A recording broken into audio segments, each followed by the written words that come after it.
100 Proofs the Earth is not a Globe by William Carpenter. 1. The aeronaut can see for himself that Earth is a plane. The appearance presented to him, even at the highest elevation he has ever attained, is that of a concave surface, this being exactly what is to be expected of a surface that is truly level, since it is the nature of level surfaces to appear to rise to a level with the eye of the observer. This is ocular demonstration and proof that Earth is not a globe. 2. Whenever experiments have been tried on the surface of standing water, this surface has always been found to be level. If the Earth were a globe, the surface of all standing water would be convex. This is an experimental proof that Earth is not a globe. 3. Surveyors' operations in the construction of railroads, tunnels, or canals are conducted without the slightest allowance being made for curvature, although it is taught that this so-called allowance is absolutely necessary. This is a cutting proof that Earth is not a globe. 4.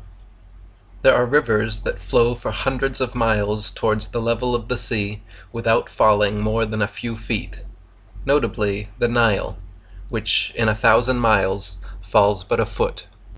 A level expanse of this extent is quite incompatible with the idea of the Earth's convexity. It is, therefore, a reasonable proof that Earth is not a globe. 5. The lights which are exhibited in lighthouses are seen by navigators at distances at which, according to the scale of the supposed curvature given by astronomers, they ought to be many hundreds of feet, in some cases down below the line of sight. For instance, the light at Cape Hatteras is seen at such a distance, 40 miles, that according to the theory, it ought to be 900 feet higher above the level of the sea than it absolutely is, in order to be visible. This is a conclusive proof that there is no curvature on the surface of the sea, the level of the sea, ridiculous though it is to be under the necessity of proving it at all, but it is, nevertheless, a conclusive proof that the Earth is not a globe. 6. If we stand on the sands of the seashore and watch a ship approach us, we shall find that she will apparently rise to the extent of her own height, nothing more. If we stand upon an eminence, the same law operates still, and it is but the law of perspective which causes objects as they approach us to appear to increase in size until we can see them, close to us, the size they are in fact. That there is no other rise than the one spoken of is plain from the fact that no matter how high we ascend above the level of the sea, the horizon rises on and still on as we rise, so that it is always on a level with the eye, though it be 200 miles away, as seen by Mr. J. Glaisher of England from Mr. Coxwell's balloon, so that a ship 5 miles away may be imagined to be coming up the imaginary downward curve of the Earth's surface, but if we merely ascend a hill, such as Federal Hill, Baltimore, we may see 25 miles away, on a level with the eye, that is, 20 miles level distance beyond the ship, that we vainly imagine to be rounding the curve and coming up. This is a plain proof that the Earth is not a globe. 7. If we take a trip down the Chesapeake Bay in the daytime, we may see for ourselves the utter fallacy of the idea that when a vessel appears hull down, as it is called, it is because the hull is behind the water. For vessels have been seen, and may often be seen again presenting the appearance spoken of, and away, far away, beyond those vessels, and at the same moment, the level shoreline, with its accompanying complement of tall trees towering up in perspective over the heads of the hull-down ships. Since, then, the idea will not stand its ground when the facts rise up against it, and it is a piece of the popular theory, the theory is a contemptible piece of business, and we may easily wring from it a proof that the Earth is not a globe. 8. If the Earth were a globe, a small model globe would be the very best, because the truest, thing for the navigator to take to sea with him. But such a thing as that is not known. With such a toy as a guide, the mariner would wreck his ship, of a certainty. This is a proof that Earth is not a globe. 9.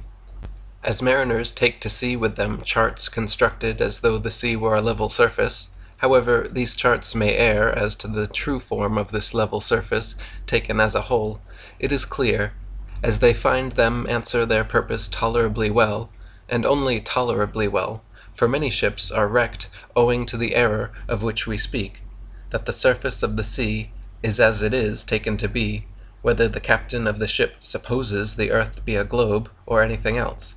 Thus, then, we draw from the common system of plain sailing a practical proof that earth is not a globe. 10. That the mariner's compass points north and south at the same time is a fact as indisputable as that 2 and 2 makes 4. But that this would be impossible if the thing were placed on a globe, with north and south at the center of opposite hemispheres, is a fact that does not figure in the school books, though very easily seen, and it requires no lengthy train of reasoning to bring out of it a pointed proof that the earth is not a globe. 11.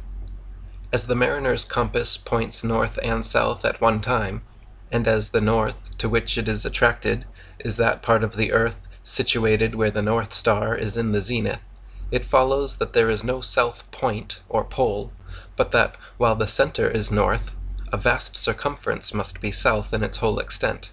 This is a proof that the earth is not a globe. 12. As we have seen that there is really no south point or pole, but an infinity of points forming together a vast circumference, the boundary of the known world, with its battlements of icebergs, which bid defiance to man's onward course in a southerly direction, so there can be no east or west points, just as there is no yesterday and no tomorrow.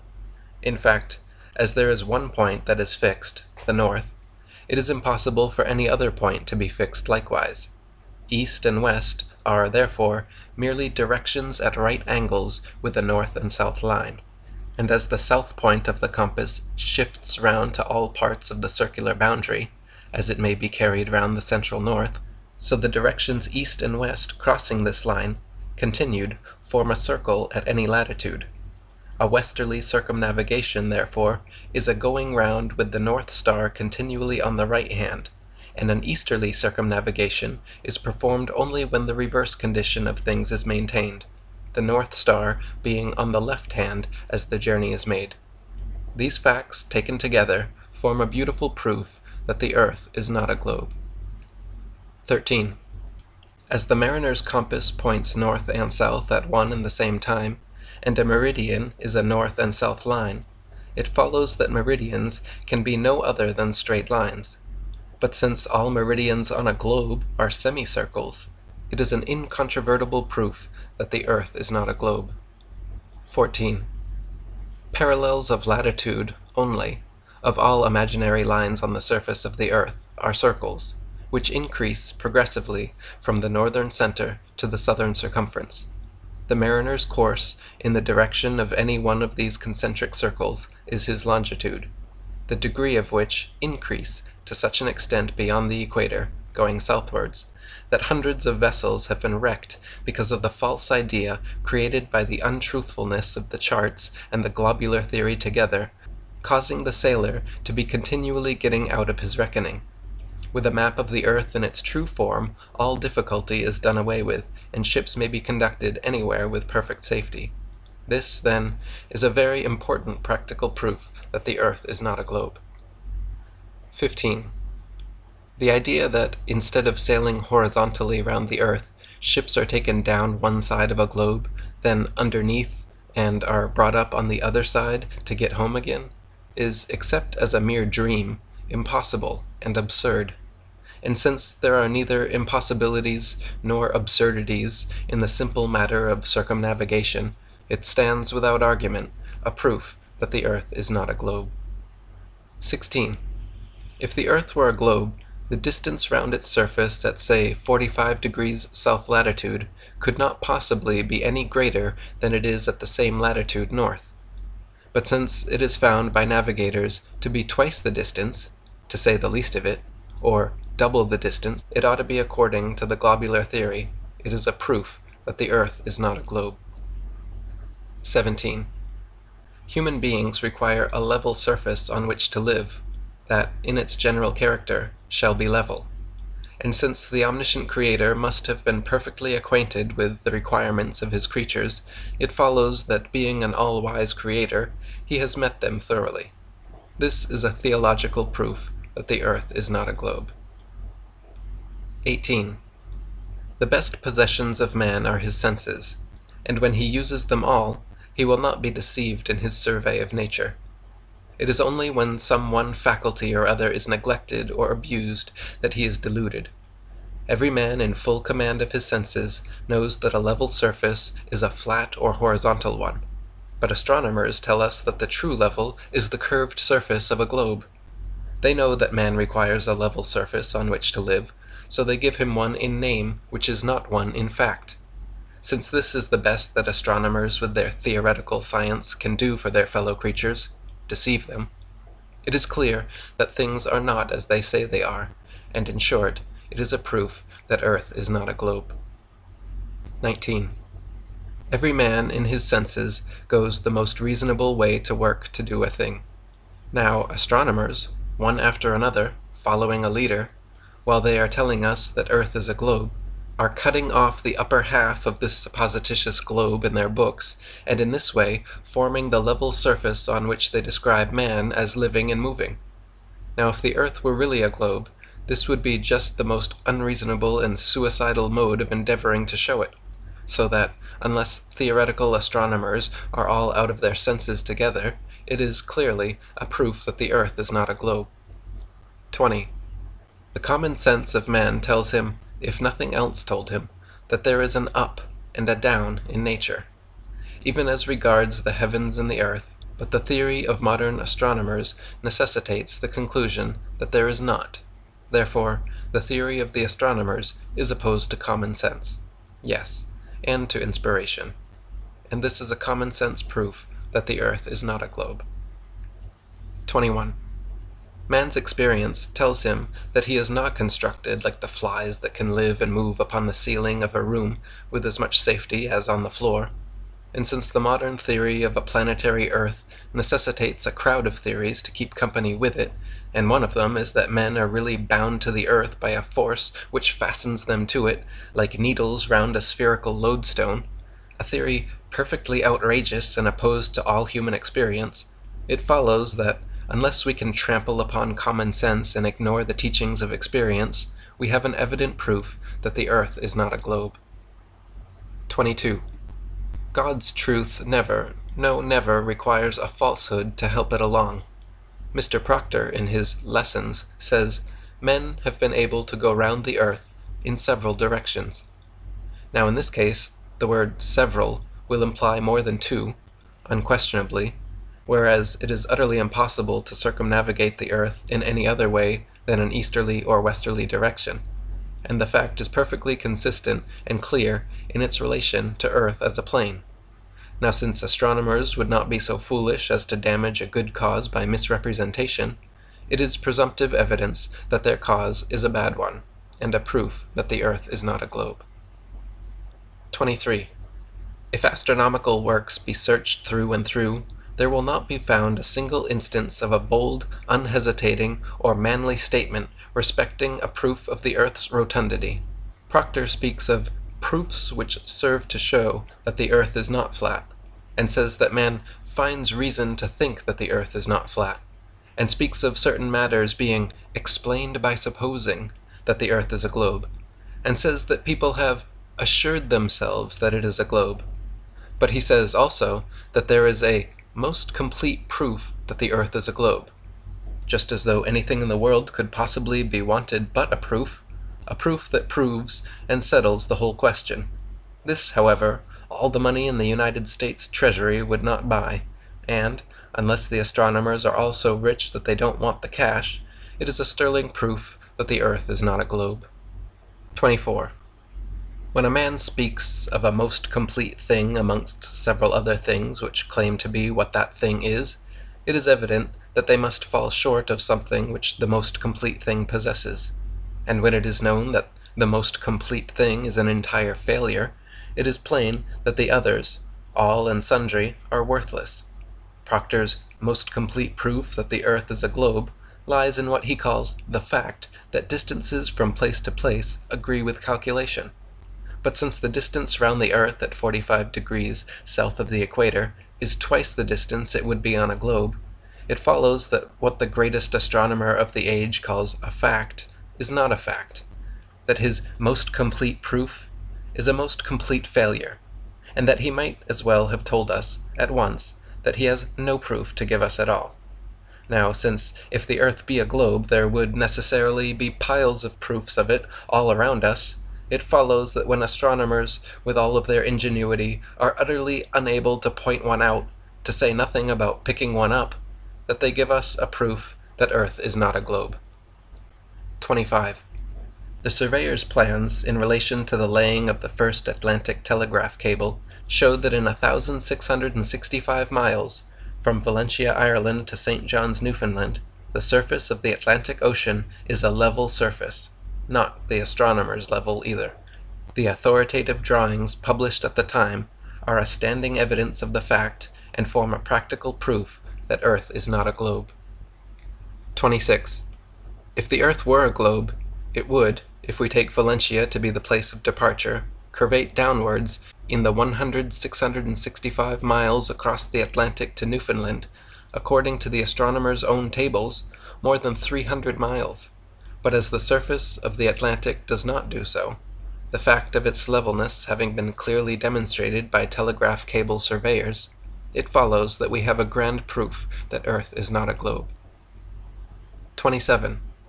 Astronomers, in their consideration of the supposed curvature of the Earth, have carefully avoided the taking of the view of the question which, if anything were needed to do so, would show its utter absurdity. It is this: if, instead of taking our ideal point of the departure to be at Valentia, we consider ourselves at St. John's, the 1,665 miles of water between us and Valentia would just as well curvate downwards as it did in the other case. Now, since the direction in which the earth is said to curvate is interchangeable, depending indeed upon the position occupied by a man upon its surface, the thing is utterly absurd, and it follows that the theory is an outrage, and that the earth does not curvate at all, an evident proof that the earth is not a globe. 28. Astronomers are in the habit of considering 2 points on the earth's surface, without, it seems, any limit as to the distance that lies between them, as being on a level, and the intervening section, even though it be an ocean, as a vast hill of water. The Atlantic Ocean, in taking this view of the matter, would form a hill of water more than 100 miles high. The idea is simply monstrous, and could only be entertained by scientists whose whole business is made up of materials of the same description, and it certainly requires no argument to deduce from such science as this a satisfactory proof that the earth is not a globe. 29. If the earth were a globe, it would unquestionably have the same general characteristics, no matter its size, as a small globe that may be stood upon a table. As the small globe has top, bottom, and sides, so must also the large one, no matter how large it be. But as the earth, which is supposed to be a large globe, has no sides or bottom, as the small globe has, the conclusion is irresistible that it is a proof that the earth is not a globe. 30. If the earth were a globe, an observer who should ascend above its surface would have to look downwards at the horizon, if it be possible to conceive of a horizon at all under such circumstances, even as astronomical diagrams indicate, at angles varying from 10 to nearly 50 degrees below the horizontal line of sight. It is just as absurd as it would be to be taught that when we look at a man full in the face we are looking down at his feet. But as no observer in the clouds, or upon any eminence of the earth, has ever had to do so, it follows that the diagrams spoken of are imaginary and false, that the theory which requires such things to prop it up is equally airy and untrue, and that we have a substantial proof that the earth is not a globe. 31. If the earth were a globe, it would certainly have to be as large as it is said to be, 25,000 miles in circumference. Now the thing which is called a proof of the earth's roundness, and which is presented to children at school, is that if we stand on the seashore, we may see the ships as they approach us absolutely coming up, and that, as we are able to see the highest parts of these ships first, it is because the lower parts are behind the Earth's curve. Now, since if this were the case, that is, if the lower parts of these ships were behind a hill of water at all, the size of the Earth, indicated by such a curve as this, would be so small that it would only be big enough to hold the people of a parish if they could all get round it, instead of the nations of the world. It follows that the idea is preposterous, that the appearance is due to another and to some reasonable cause, and that, instead of being a proof of the globular form of the Earth, it is a proof that the Earth is not a globe. 32. It is often said that if the Earth were flat, we could see all over it. This is the result of ignorance. If we stand on the level surface of a plain or a prairie and take notice, we shall find that the horizon is formed at about 3 miles all around us. That is, the ground appears to rise up until, at that distance, it seems on a level with the eye line, or line of sight. Consequently, objects no higher than we stand, say 6 feet, and which are at that distance, 3 miles, have reached the vanishing point, and are beyond the sphere of our unaided vision. This is the reason why the hull of a ship disappears, in going away from us, before the sails, and, instead of there being about it the faintest shadow of evidence of the Earth's rotundity, it is a clear proof that Earth is not a globe. 33. If the Earth were a globe, people, except those on the top, would certainly have to be fastened to its surface by some means or other, whether by the attraction of astronomers or by some other undiscovered and undiscoverable process. But as we know that we simply walk on its surface without any other aid than that which is necessary for locomotion on a plane, it follows that we have herein a conclusive proof that Earth is not a globe. 34. If the Earth were a globe, there certainly would be, if we could imagine the thing to be peopled all around, antipodes, people who, says the dictionary, living exactly on the opposite side of the globe to ourselves, have their feet opposite to ours, people who are hanging heads downwards whilst we are standing heads up. But since the theory allows us to travel to those parts of the Earth where the people are said to be heads downwards, and still to fancy ourselves to be heads upwards, and our friends whom we have left behind us to be heads downwards, it follows that the whole thing is a myth, a dream, a delusion, and a snare, and instead of there being any evidence at all in this direction to substantiate the popular theory, it is a plain proof that the Earth is not a globe. 35. If we examine a true picture of the distant horizon, or the thing itself, we shall find that it coincides exactly with a perfectly straight and level line. Now, since there could be nothing of the kind on a globe, and we find it to be the case all over the Earth, it is a proof that the Earth is not a globe. 36. If we take a journey down the Chesapeake Bay by night, we shall see the light exhibited at Sharp's Island for an hour before the steamer gets to it. We may take up a position on the deck so that the rail of the vessel's side will be in line with the light, and in the line of sight, and we shall find that in the whole journey the light will not vary in the slightest degree in its apparent elevation. But, say that a distance of 13 miles has been traversed, the astronomer's theory of curvature demands a difference, one way or the other, in the apparent elevation of the light of 112 feet 8 inches. Since, however, there is not a difference of 112 hairs' breadths, we have a plain proof that the water of the Chesapeake Bay is not curved, which is a proof that the Earth is not a globe. 37. If the Earth were a globe, there would, very likely, be, for nobody knows, 6 months' day and 6 months' night at the Arctic and Antarctic regions, as astronomers dare to assert there is, for their theory demands it. But as this fact, the 6 months' day and 6 months' night, is nowhere found but in the Arctic regions, it agrees perfectly with everything else that we know about the Earth as a plane, and whilst it overthrows the accepted theory, it furnishes a striking proof that the Earth is not a globe. 38. When the sun crosses the equator in March and begins to circle round the heavens in north latitude, the inhabitants of high northern latitudes see him skimming round their horizon and forming the break of their long day in a horizontal course, not disappearing again for 6 months, as he rises higher and higher in the heavens, whilst he makes his 24-hour circle until June, when he begins to descend and goes on until he disappears beyond the horizon in September. Thus, in the northern regions, they have that which the travellers call the midnight sun, as he sees that luminary at a time when in his more southern latitude it is always midnight. If, then, for 1/2 of the year we may see for ourselves the sun making horizontal circles round the heavens, it is presumptive evidence that for the other half-year he is doing the same, although beyond the boundary of our vision. This being a proof that earth is a plane, is therefore a proof that the earth is not a globe. 39. We have an abundance of evidence that the sun moves daily round and over the earth in circles concentric with the northern region over which hangs the North Star. But since the theory of the earth being a globe is necessarily connected with the theory of its motion round the sun in a yearly orbit, it falls to the ground when we bring forward the evidence of which we speak, and in doing so forms a proof that the earth is not a globe. 40. The Suez Canal, which joins the Red Sea with the Mediterranean, is about 100 miles long. It forms a straight and level surface of water from one end to the other, and no allowance for any supposed curvature was made in its construction.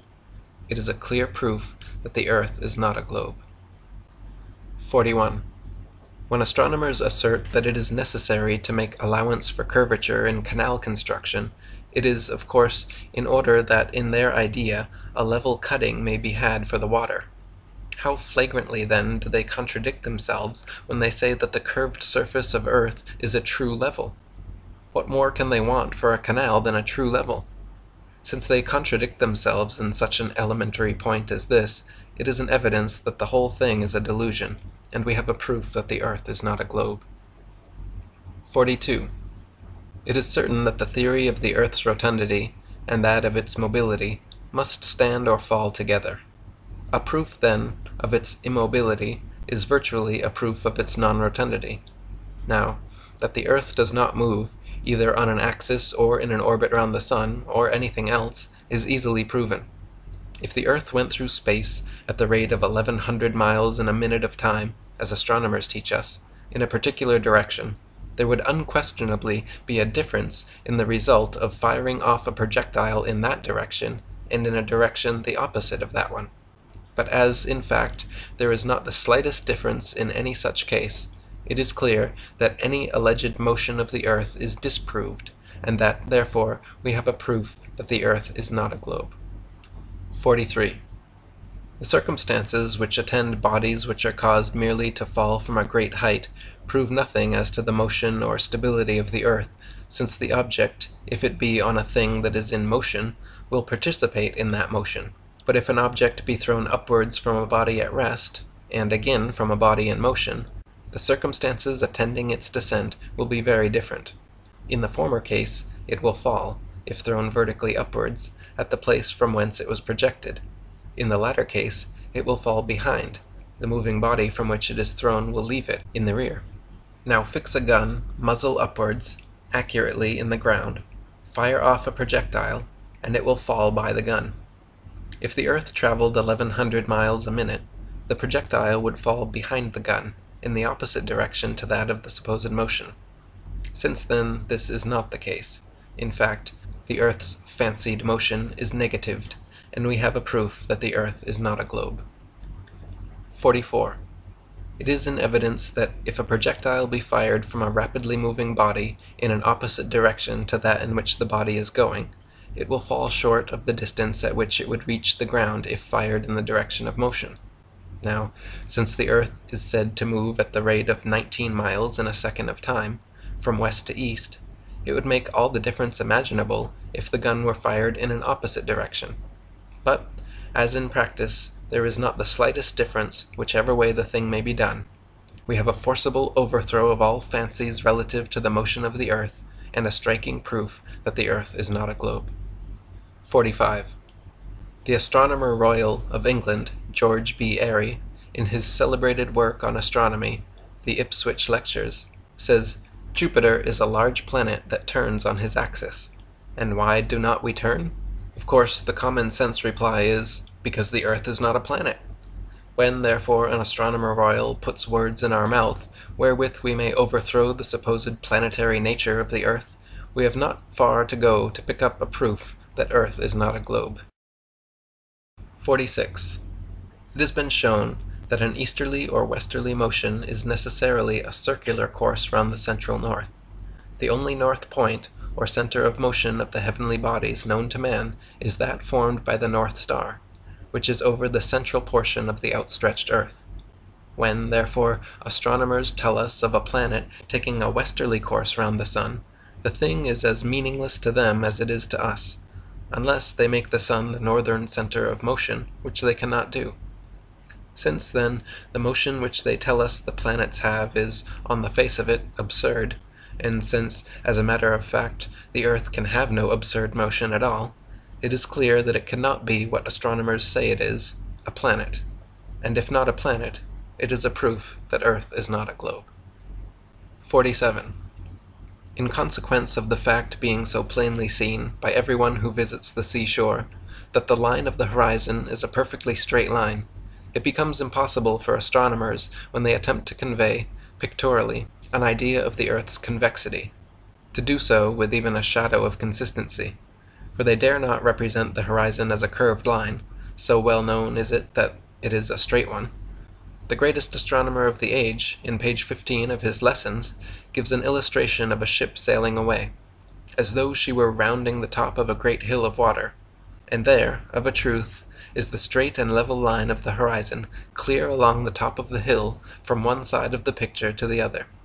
Now, if this picture were true in all its parts, and it is outrageously false in several, it would show that Earth is a cylinder, for the hill shown is simply up one side of the level horizontal line, and we are led to suppose down the other.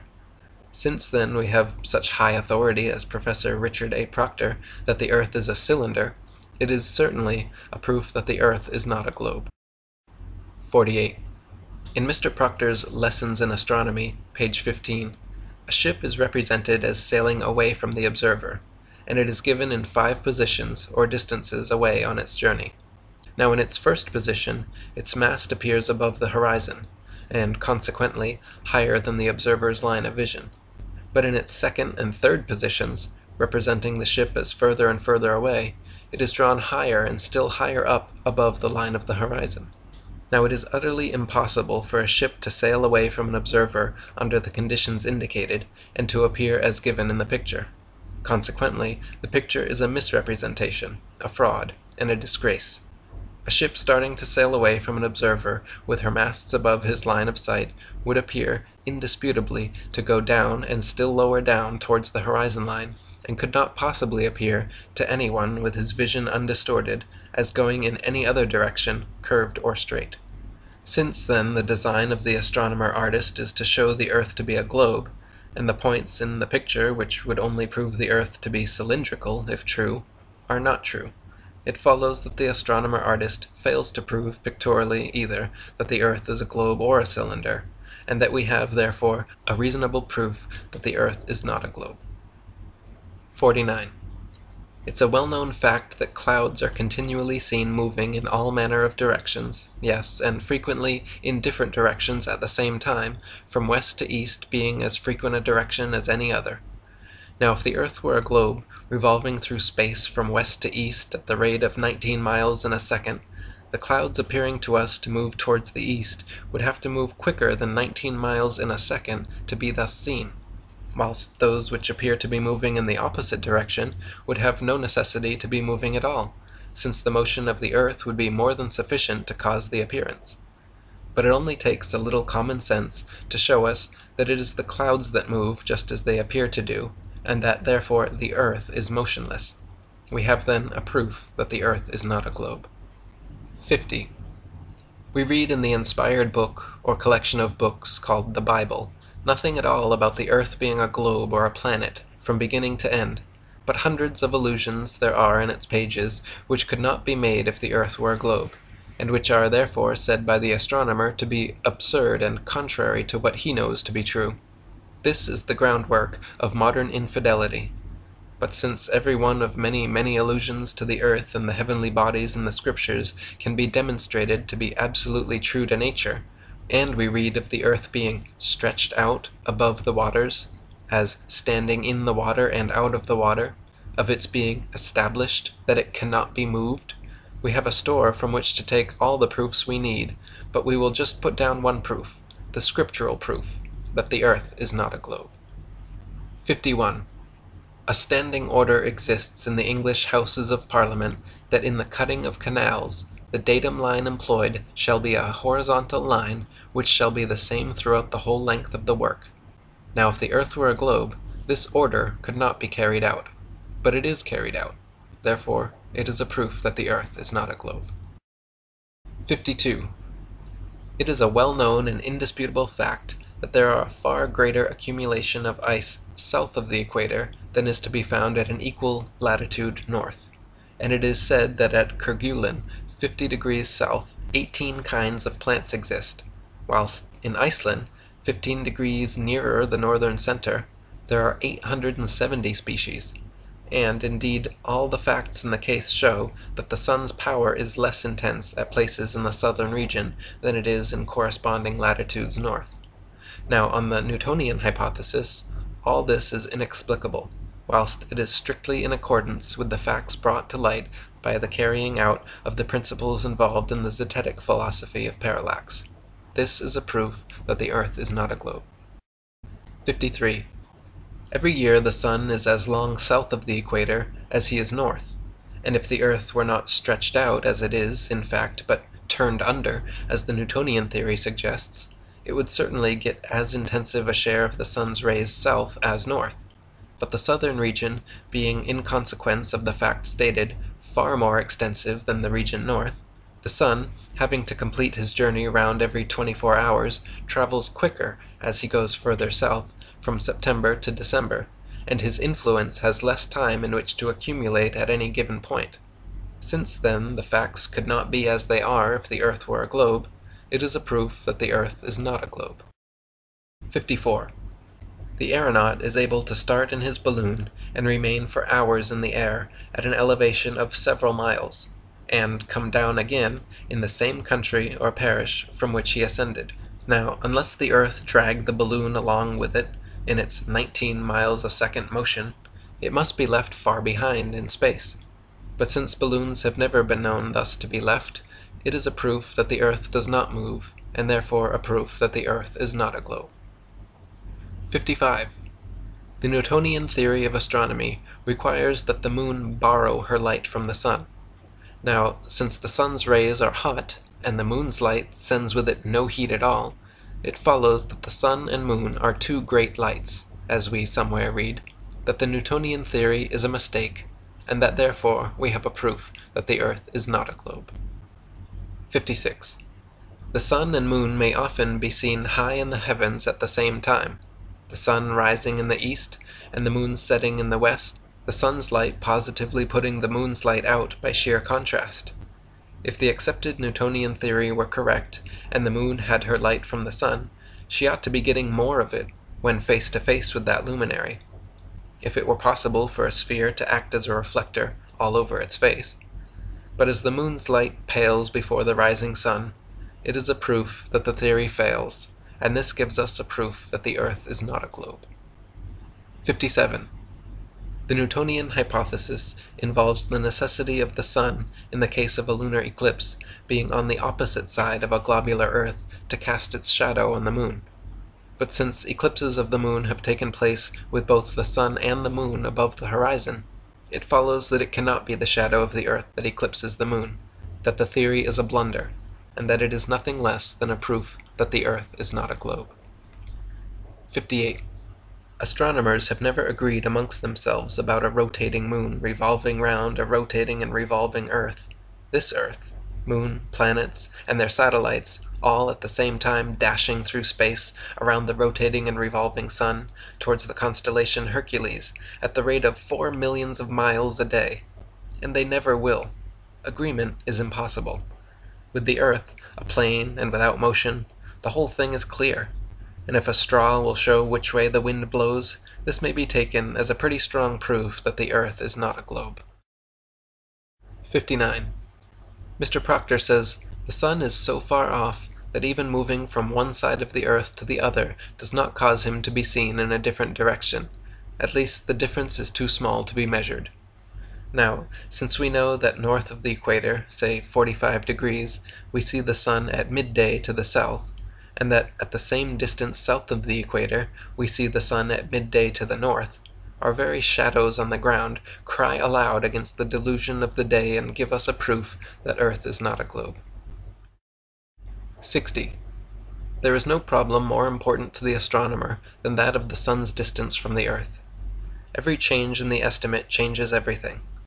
Now, since modern astronomers in their estimates of this distance have gone all the way along the line of figures from 3 millions of miles to 104 millions today, the distance being something over 91 million miles, it matters not how much, for not many years ago Mr. Hind gave the distance, accurately, as 95,370,000. It follows that they don't know, and that it is foolish for anyone to expect that they ever will know the sun's distance. And since all this speculation and absurdity is caused by the primary assumption that Earth is a wandering heavenly body, and is all swept away by a knowledge of the fact that Earth is a plane, it is a clear proof that the Earth is not a globe. 61. It is plain that a theory of measurement without a measuring rod is like a ship without a rudder, that a measure that is not fixed, not likely to be fixed, and never has been fixed, forms no measuring rod at all, and that as modern theoretical astronomy depends upon the sun's distance from Earth as its measuring rod, and the distance is not known, it is a system of measurements without a measuring rod, a ship without a rudder. Now, since it is not difficult to foresee the dashing of this thing upon the rock on which zetetic astronomy is founded, it is a proof that Earth is not a globe. 62. It is commonly asserted that the Earth must be a globe because people have sailed around it. Now, since this implies that we can sail around nothing unless it be a globe, and the fact is well known that we can sail around the Earth as a plane, the assertion is ridiculous, and we have another proof that Earth is not a globe. 63. It is a fact not so well known as it ought to be that when a ship, in sailing away from us, has reached the point at which her hull is lost to our unaided vision, a good telescope will restore to our view this portion of the vessel. Now, since telescopes are not made to enable people to see through a hill of water, it is clear that the hulls of ships are not behind a hill of water when they can be seen through a telescope, though lost to our unaided vision. This is a proof that the Earth is not a globe. 64. Mr. Glaisher, in speaking of his balloon ascent, says, "The horizon always appeared on a level with the car." Now, since we may search amongst the laws of optics in vain for any principle that would cause the surface of a globe to turn its face upwards instead of downwards, it is a clear proof that the Earth is not a globe. 65. The Reverend D. Olmsted, in describing a diagram which is supposed to represent the Earth as a globe, with a figure of a man sticking out on each side and one hanging head downwards, says, "We should dwell on this point until it appears to us as truly up, in the direction given to these figures, as it does with regard to a figure which he has placed on the top." Now, a system of philosophy which requires us to do something which is really the going out of our minds by dwelling on an absurdity until we think it is a fact, cannot be a system based on God's truth, which never requires anything of the kind. Since, then, the popular theoretical astronomy of the day requires this, it is evident that it is the wrong thing, and that this conclusion furnishes us with a proof that the Earth is not a globe. 66. It is often said that the predictions of eclipses prove astronomers to be right in their theories, but it is not seen that this proves too much. It is well known that Ptolemy predicted eclipses for 600 years on the basis of a plane Earth, with as much accuracy as they are predicted by modern observers. If, then, the predictions prove the truth of the particular theories current at the time, they just as well prove one side of the question as the other, and enable us to lay claim to a proof that the Earth is not a globe. 67. 700 miles is said to be the length of the Great Canal in China. Certain it is that when this canal was formed, no allowance was made for the curvature, yet the canal is a fact without it. This is a Chinese proof that the Earth is not a globe. 68. Mr. J. N. Lockyer says, because the sun seems to rise in the east and set in the west, the Earth really spins in the opposite direction, that is, from west to east. Now this is no better than though we were to say, because a man seems to be coming up in the street really goes down to the man. And since true science would contain no such nonsense as this, it follows that the so-called science of theoretical astronomy is not true, and therefore we have a proof that the Earth is not a globe. 69. Mr. Lockyer says, the appearances connected with the rising and setting of the sun and stars may be due either to our Earth being at rest and the sun and stars traveling round it, or the Earth itself turning round while the sun and stars are at rest. Now since true science does not allow of any such beggarly alternatives as these, it is plain that modern theoretical astronomy is not true science, and that its leading dogma is a fallacy. We have, then, a plain proof that the Earth is not a globe. 70. Mr. Lockyer, in describing his picture of the supposed proof of the Earth's rotundity by means of ships rounding a hill of water, uses these words: diagram showing how, when we suppose the Earth is round, we explain how it is that ships at sea appear as they do. This is utterly unworthy of the name of science.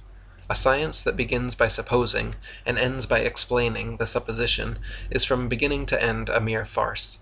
The men who can do nothing better than amuse themselves in this way must be denounced as dreamers only, and their leading dogma a delusion. This is a proof that Earth is not a globe. 71. The astronomer's theory of a globular Earth necessitates the conclusion that if we travel south of the equator, to see the North Star is an impossibility. Yet it is well known this star has been seen by navigators when they have been more than 20 degrees south of the equator. This fact, like hundreds of other facts, puts the theory to shame, and gives us a proof that the Earth is not a globe. 72. Astronomers tell us that in consequence of the Earth's rotundity, the perpendicular walls of buildings are nowhere parallel, and that even the walls of houses on opposite sides of a street are not strictly so. But since all observation fails to find any evidence of this want of parallelism which theory demands, the idea must be renounced as being absurd and in opposition to all well-known facts. This is a proof that the Earth is not a globe. 73. Astronomers have made experiments with pendulums which have been suspended from the interior of high buildings, and have exulted over the idea of being able to prove the rotation of the Earth on its axis by the varying direction taken by the pendulum over a prepared table underneath, asserting that the table moved round under the pendulum, instead of the pendulum shifting and oscillating in different directions over the table. But since it has been found that, as often as not, the pendulum went round the wrong way for the rotation theory, chagrin has taken the place of exultation, and we have a proof of the failure of astronomers in their efforts to substantiate their theory, and therefore a proof that Earth is not a globe.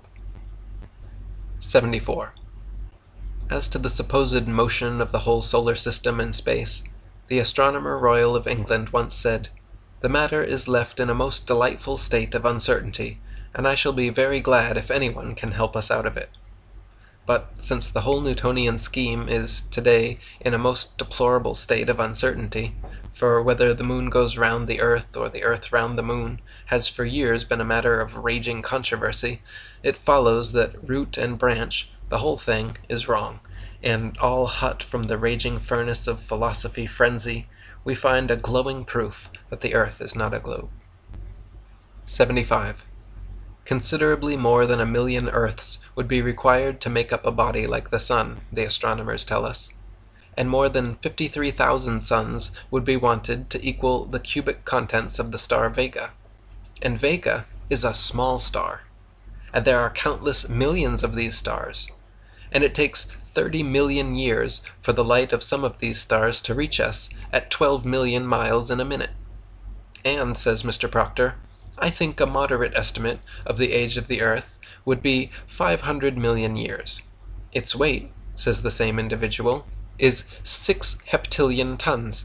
Now, since no human being is able to comprehend these things, the giving of them to the world is an insult, an outrage. And though they have all arisen from the one assumption that Earth is a planet, instead of upholding the assumption, they drag it down by the weight of their own absurdity, and leave it lying in the dust, a proof that Earth is not a globe. 76. Mr. J.R. Young, in his work on navigation, says, "Although the path of the ship is on a spherical surface, yet we may represent the length of the path by a straight line on a plane surface. And plain sailing is the rule. Now, since it is altogether impossible to represent a curved line by a straight one, and absurd to make the attempt, it follows that a straight line represents a straight line, and not a curved one. And since it is the surface of the waters of the ocean that is being considered by Mr. Young, it follows that this surface is a straight surface, and we are indebted to Mr. Young, a professor of navigation, for a proof that the Earth is not a globe." 77. "Oh, but if the Earth is a plane, we could go to the edge and tumble over," is a very common assertion. This is a conclusion that is formed too hastily, and facts overthrow it. The Earth certainly is just what man by his observation finds it to be, and what Mr. Proctor himself says it seems to be, flat. And we cannot cross the icy barrier which surrounds it. This is a complete answer to the objection, and of course a proof that the Earth is not a globe. 78. "Yes, but we can circumnavigate the south easily enough," is often said by those who don't know. The British ship Challenger recently completed the circuit of the southern region, indirectly to be sure, but she was 3 years about it, and traversed nearly 69,000 miles, a stretch long enough to have taken her 6 times round the globular hypothesis. This is a proof that Earth is not a globe. 79. The remark is common enough that we can see the circle of the Earth if we cross the ocean, and that this proves it to be round. Now, if we tie a donkey to a stake on a level common, and he eats the grass all around him, it is only a circular disk that he has to do with, not a spherical mass. Since then circular disks may be seen anywhere, as well from a balloon in the air as from the deck of a ship, or from the standpoint of the donkey, it is a proof that the surface of the Earth is a plane surface, and therefore a proof that the Earth is not a globe. 80. It is supposed in the regular course of the Newtonian theory that the Earth is in June about 190 millions of miles away from its position in December. Now, since we can, in middle north latitudes, see the North Star on looking out of a window that faces it, and out of the very same corner of the very same pane of glass in the very same window all the year round, it is proof enough for any man in his senses that we have made no motion at all. It is a proof that the Earth is not a globe. 81.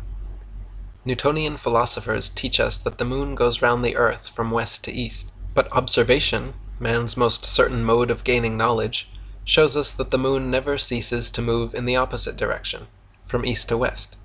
Since then we know that nothing can possibly move in 2 opposite directions at the same time, it is a proof that the thing is a big blunder, and in short, it is a proof that the Earth is not a globe.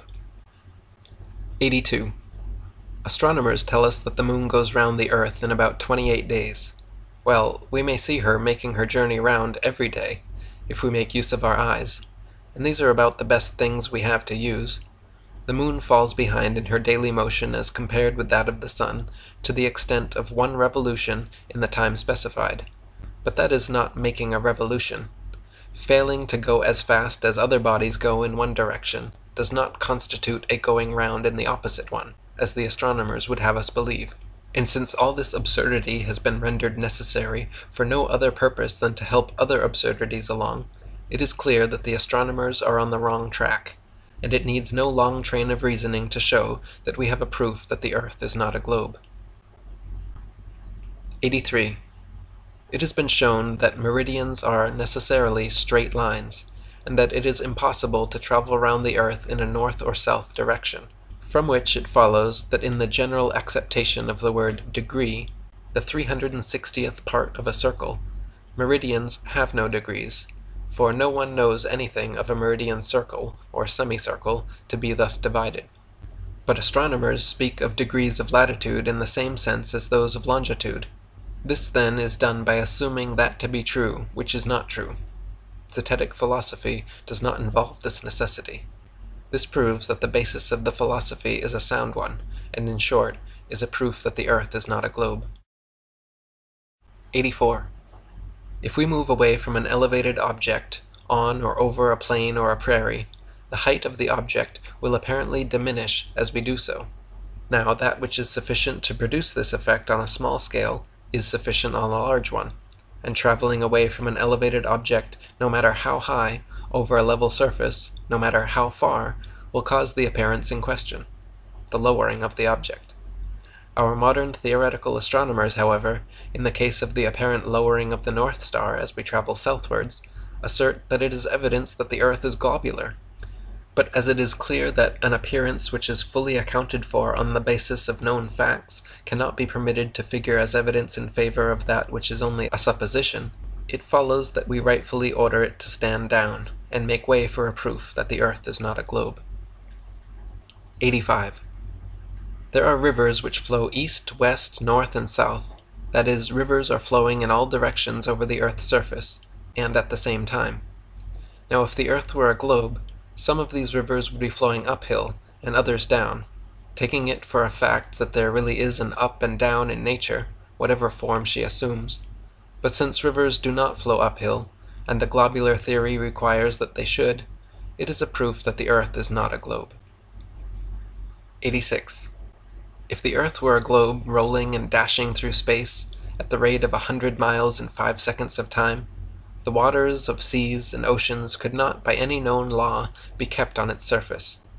The assertion that they could be retained under these circumstances being an outrage upon human understanding and credulity.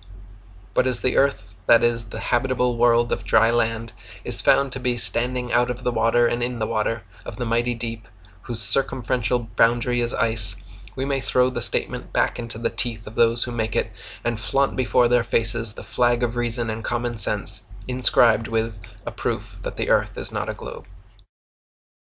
87. The theory of a rotating and revolving earth demands a theory to keep the water on its surface. But as the theory which is given for this purpose is as much opposed to all human experience as the one which it is intended to uphold, it is an illustration of the miserable makeshifts to which astronomers are compelled to resort, and affords a proof that the earth is not a globe. 88.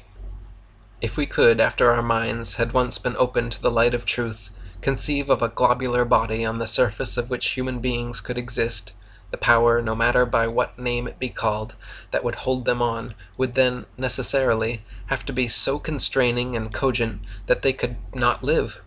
The waters of the oceans would have to be as a solid mass, for motion would be impossible. But we not only exist, but live and move, and the water of the ocean skips and dances like a thing of life and beauty. This is a proof that the earth is not a globe. 89.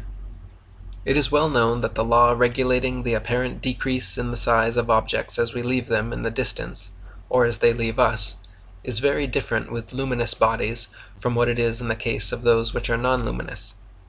Sail past the light of a small lamp in a rowboat on a dark night, and it will seem to be no smaller when a mile off than it was when close to it.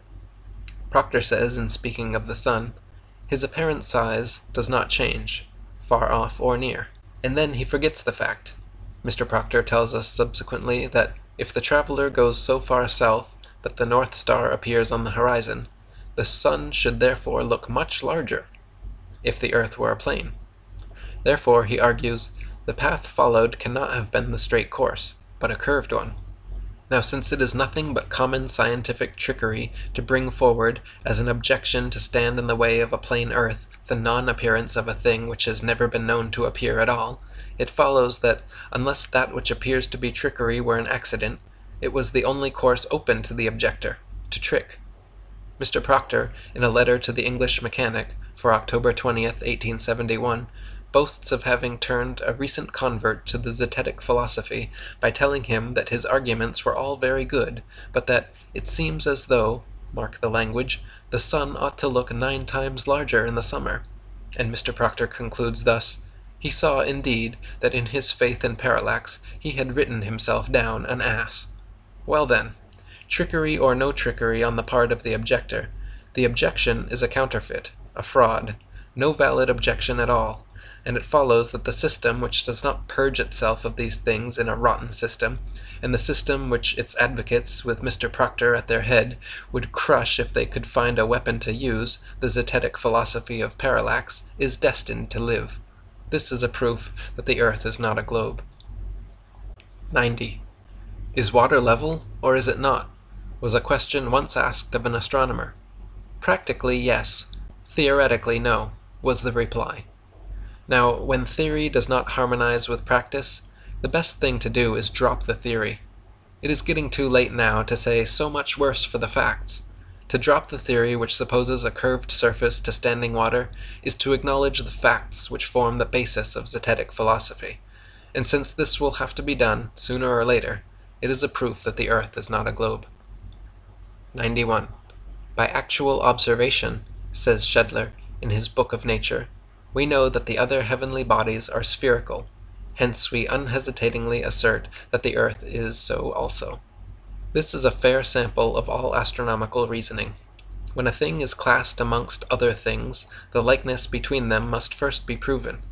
It does not take a Schedler to tell us that heavenly bodies are spherical, but the greatest astronomer of the age will not now dare to tell us that the earth is, and attempt to prove it. Now, since no likeness has ever been proven to exist between the earth and the heavenly bodies, the classification of the earth with the heavenly bodies is premature, unscientific, false. This is a proof that earth is not a globe. 92. There is no inconsistency in supposing that the earth does move round the sun, says the Astronomer Royal of England. Certainly not, when theoretical astronomy is all supposition together. The inconsistency is in teaching the world that the thing supposed is a fact. Since then the motion of the earth is supposition only, since indeed it is necessary to suppose it at all, it is plain that it is a fiction and not a fact, and since mobility and sphericity stand or fall together, we have before us a proof that earth is not a globe. 93. We have seen that astronomers, to give us a level surface on which to live, have cut off 1/2 of the globe in certain pictures of their books. Now, astronomers having done this, 1/2 of the substance of their spherical theory is given up. Since then the theory must stand or fall in its entirety, it has really fallen when the half is gone. Nothing remains, then, but a plain earth, which is, of course, a proof that the earth is not a globe. 94. In Cornell's geography, there is an illustrated proof of the form of the earth. A curved line on which is represented a ship in 4 positions as she sails away from an observer is an arc of 72 degrees, or 1/5 of the supposed circumference of the globe, about 5,000 miles. 10 such ships as those which are given in the picture would reach the full length of the arc, making 500 miles as the length of the ship. The man in the picture, who is watching the ship as she sails away, is about 200 miles high, and the tower, from which he takes an elevated view, at least 500 miles high. These are the proportions, then, of men, towers, and ships which are necessary in order to see a ship in her different positions as she rounds the curve of the great hill of water over which she is supposed to be sailing. For it must be remembered that this supposed proof depends upon lines and angles of vision which, if enlarged, would still retain their characteristics. Now, since ships are not built 500 miles long, with masts in proportion, and men are not quite 200 miles high, it is not what is said to be a proof of rotundity, but either an ignorant farce or a cruel piece of deception. In short, it is a proof that the earth is not a globe. 95. In Cornell's Intermediate Geography, 1881, page 12, is an illustration of the natural divisions of land and water. This illustration is so nicely drawn that it affords at once a striking proof that the earth is a plane. It is true to nature, and bears the stamp of no astronomer artist. It is a pictorial proof that earth is not a globe. 96. If we refer to the diagram in Cornell's Geography, page 4, and notice the ship in its position the most remote from the observer, we shall find that though it is about 4,000 miles away, it is the same size as the ship that is nearest to him, distant about 700 miles. This is an illustration of the way in which astronomers ignore the laws of perspective. This course is necessary, or they would be compelled to lay bare the fallacy of their dogmas. In short, there is in this matter a proof that the earth is not a globe. 97. Mr. Hind, the English astronomer, says, "The simplicity with which the seasons are explained by the revolution of the earth in her orbit, and the obliquity of the ecliptic, may certainly be adduced as a strong presumptive proof of the correctness of the Newtonian theory. For on no other rational suppositions with respect to the relations of the earth and sun can these and other as well-known phenomena be accounted for. But as true philosophy has no suppositions at all, and has nothing to do with suppositions, and the phenomena spoken of are thoroughly explained by facts, the presumptive proof falls to the ground, covered with the ridicule it so richly deserves, and out of the dust of Mr. Hind's rational suppositions we see standing before us a proof that the earth is not a globe." 98. Mr. Hind speaks of the astronomer watching a star as it is carried across the telescope by the diurnal revolution of the earth. Now this is nothing but a downright absurdity. No motion of the earth could possibly carry a star across a telescope or anything else. If the star is carried across anything at all, it is the star that moves, not the thing across which it is carried. Besides, the idea that the earth, if it were a globe, could possibly move in an orbit of nearly 600 millions of miles with such exactitude that the crosshairs in a telescope fixed on its surface would appear to glide gently over a star millions of miles away, is simply monstrous. Whereas, with a fixed telescope, it matters not the distance of the stars, though we suppose them to be as far off as the astronomer supposes them to be, for as Mr. Proctor himself says, the further away they are, the less they will seem to shift. Why, in the name of common sense, should observers have to fix their telescopes on solid stone bases so that they should not move a hair's breadth if the earth on which they fix them move at the rate of 19 miles in a second? Indeed, to believe that Mr. Proctor's mass of 6,000 million tons is rolling, surging, flying, darting on through space forever, with a velocity compared with which a shot from a cannon is a very slow coach, with such unerring accuracy that a telescope fixed on granite pillars in an observatory will not enable a lynx-eyed astronomer to detect a variation in its onward motion of the thousandth part of a hair's breadth, is to conceive a miracle compared with which all the miracles on record put together would sink into utter insignificance.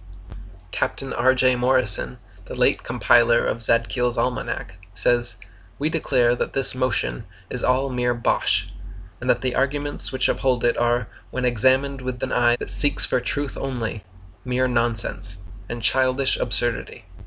Since, then, these absurd theories are of no use to men in their senses, and since there is no necessity for anything of the kind in zetetic philosophy, it is a strong presumptive proof, as Mr. Hind would say, that the zetetic philosophy is true, and therefore a proof that earth is not a globe. 99. Mr. Hind speaks of two great mathematicians differing only 55 yards in their estimate of the earth's diameter. Why Sir John Herschel, in his celebrated work, cuts off 480 miles of the same thing to get round numbers. This is like splitting a hair on one side of the head and shaving all the hair off the other. Oh, science! Can there be any truth in a science like this? All the exactitude in astronomy is in practical astronomy, not theoretical. Centuries of observation have made practical astronomy a noble art and science, based, as we have 1,000 times proved it to be, on a fixed earth. And we denounce this pretended exactitude on one side and the reckless indifference to figures on the other as the basest trash, and take from it a proof that the science which tolerates it is a false, instead of being an exact, science, and we have a proof that the earth is not a globe. 100. The sun, as he travels round over the surface of the earth, brings noon to all places on the successive meridians which he crosses. His journey being made in a westerly direction, places east of the sun's position have had their noon, whilst places west of the sun's position have still yet to get it. Therefore, if we travel easterly, we arrive at those parts of the earth where time is more advanced. The watch in our pocket has to be put on, or we may be said to gain time. If, on the other hand, we travel westerly, we arrive at places where it is still morning. The watch has to be put back, and it may be said that we lose time. But if we travel easterly so as to cross the 180th meridian, there is a loss there of a day, which will neutralize the gain of a whole circumnavigation, and if we travel westerly and cross the same meridian, we experience the gain of a day, which will compensate for the loss during a complete circumnavigation in that direction. The fact of losing or gaining time in sailing round the world, then, instead of being evidence of the earth's rotundity, as it is imagined to be, is in its practical exemplification an everlasting proof that the earth is not a globe.